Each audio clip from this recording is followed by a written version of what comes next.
বড়টা বড় কাতলটা সারে তো বেশি। এটা তো 5 কেজি হয়ে যাবে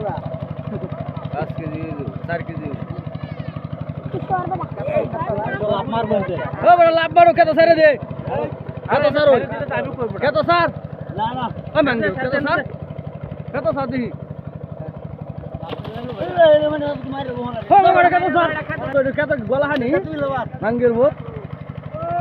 আজ ইন্দে হল্লা থেকে বাইরে না হ্যাঁ কইতে বাইরে পড়া হল্লা তো বাইরে এর ইয়া গাঙ্গ কে হইরা যাইবো সার কেজি এটা নিয়ে আস করিস